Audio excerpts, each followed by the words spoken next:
মীর মোশাররফ হোসেন। মীর মোশাররফ হোসেনের বসতভিটা ও জন্মস্থান। মীর মোশাররফ হোসেন বাংলা সাহিত্যের প্রথম উল্লেখযোগ্য মুসলিম সাহিত্যিক, নাট্যকার, ঔপন্যাসিক ও প্রাবন্ধিক। মীর মোশাররফ হোসেন, তার পুরো নাম মোশাররফ হোসেন, কারবালার যুদ্ধকে উপজীব্য করে রচিত বিষাদ সিন্ধু তার সবচেয়ে জনপ্রিয় সাহিত্যকর্ম। 1847 সালে 13 নভেম্বর কুষ্টিয়ার কুমারখালী উপজেলার চাপড়া ইউনিয়নে লাহিনীপাড়া গ্রামে মীর মোশাররফ হোসেন জন্মগ্রহণ করেন। পিতা মীর মোয়াজ্জেম হোসেন ছিলেন জমিদার। নিজ বাড়িতে মুন্সির কাছে আরবি ও ফার্সি শেখার মাধ্যমে মোশাররফ হোসেনের লেখাপড়ার হাতেখড়ি হয়।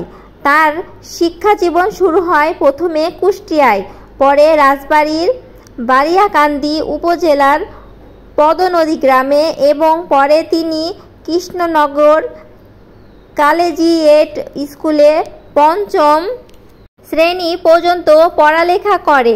পরে কলকাতার কালীঘাট স্কুলে ভর্তি হন, কিন্তু পড়ালেখা বেশি দূর অগ্রসর হয়নি। তিনি জীবনের অধিকাংশ সময় ব্যয় করেছেন ফরিদপুরের নবাব এস্টেটে চাকরি করে। এছাড়া তিনি কিছুকাল কলকাতায় বসবাস করেন। কর্মজীবনের শুরুতে মোশাররফ হোসেন পিতার জমিদারি দেখাশোনা করেন। এরপর তিনি নবাব এস্টেটে চাকরি নেন এবং 1885 সালে দেলদুনিয়ার এস্টেটের ম্যানেজার হন। এ সময় এ চাকরি ছেড়ে তিনি লাহিনীপাড়ায় প্রত্যাবর্তন করেন এবং পরে ভাগ্যান্বেষণে কলকাতায় গিয়ে 1903 থেকে 1909 পর্যন্ত অবস্থান করেন। মোশাররফ হোসেন ছাত্র অবস্থায় সংবাদ প্রভাষক ও কুমারখালীর গ্রামবার্তা প্রকাশিকার মফস্বল সংবাদদাতা হিসেবে কাজ করেছেন। এখানে থেকেই তার সাহিত্য জীবনের শুরু। গ্রামবার্তার সম্পাদক হরিনাথ ছিলেন তার সাহিত্য গুরু। পরে তার দ্বিতীয় স্ত্রী বিবি কুলসুমও এ ক্ষেত্রে বিরাট অবদান রাখেন। মোশাররফ আজিজন নেহার 1874 ও হিতকরী 1890 নামে দুটি পত্রিকাও সম্পাদনা করেন। মীর মোশাররফ ছিলেন বৈষ্ণব যুগের অন্যতম প্রধান পদ্যশিল্পী ও 19 শতকের মুসলমান সাহিত্যিকদের প্রত্যক্ষ।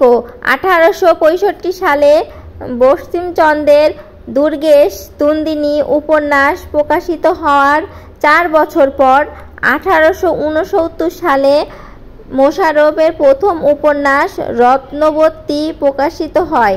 এরপর তিনি একে একে কবিতা, উপন্যাস, নাটক, প্রবন্ধ, আত্মজীবনী, পাঠ্যপুস্তক ইত্যাদি বিষয়ে বহু গ্রন্থ রচনা করেন। মীর মোশাররফ হোসেন মহাকাব্যিক উপন্যাস বিষাদ সিন্ধু বাংলা সাহিত্যের জনপ্রিয় ও প্রাচীনতম উপন্যাসগুলোর মধ্যে এটি অন্যতম। হিজরি 61 সালে সংঘটিত কারবালার যুদ্ধ ও এর পূর্বের ঘটনাবলী এই উপন্যাসের মূল উপজীব্য বিষয়। মীর মোশাররফ হোসেনের বসতভিটা